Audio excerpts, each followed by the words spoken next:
Welcome to our Friday live stream, This Week in Cannabis News, powered by Dutchie. Each Friday, 10 a.m. Eastern, we deliver an overview of this week's cannabis news. It's quick, it's comprehensive, and it sends you into the weekend as a more informed cannabis professional, and it's all made possible by our friends at Dutchie. You can find and connect with the team there through a link in the show notes. Now, let's get to it. It turns out neither coast dominates illegal weed, according to the Drug Enforcement Administration's 2025 National Drug Threat Assessment Report. According to the DEA, Oklahoma accounts for 66% of all illicit cannabis that was seized by the federal government in 2024. The center state was followed by California, Missouri, Indiana, and Maine. The Texas House of Representatives passed a comprehensive hemp ban this week. Lawmakers have been trying to regulate hemp for the last few months, and the latest amendment to what's known as Senate Bill 3 criminalized possession and banned the manufacture and sale of hemp products that contain any amount of THC or THCA. The bill is now expected to land on the governor's desk, and hemp advocates are hoping for a veto from the governor before they resort to legal action.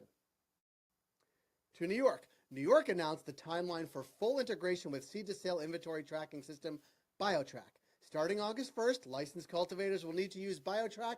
Then on September 1st, that extends to licensed processors and distributors. Licensed retail dispensaries must be on the system by October 1st. Some blame the lack of proper track and trace protocols in the state for product inversion or illegal selling out-of-state products in New York. Industry professionals understand well the dominant position that flower has in cannabis markets, but this week, our official insights partner at Lit Alerts wanted to dive deeper to see how dominant flower's position was among key markets on the East Coast. Here's a look at flower's share of East Coast total units sold from January through April this year, including flower and pre-rolls. Interesting note, Massachusetts, the most mature market of this cohort, has the most dominant share of flower products.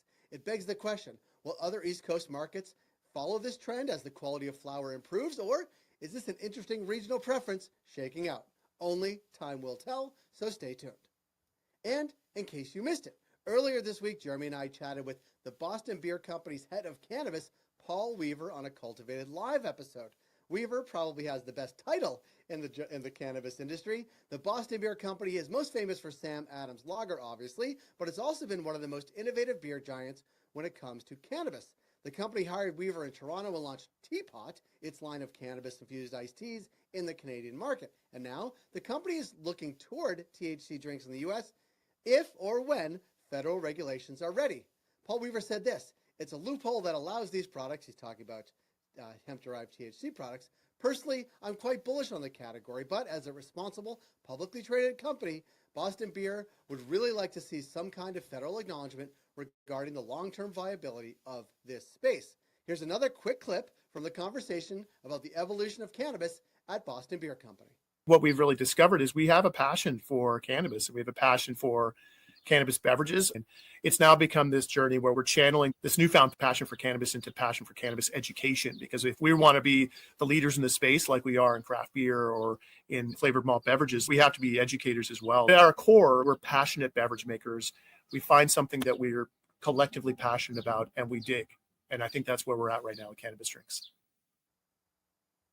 Thank you, Paul Weaver from Boston Beer Company. And thank you all for joining us here today. Thank you, Lit Alerts, for your partnership and exclusive insights.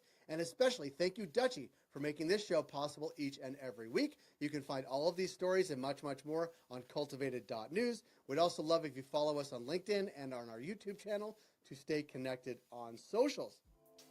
Check back next Friday, 10 a.m. Eastern, right here for This Week in Cannabis News, powered by Dutchie. Have a good and safe long weekend, everybody.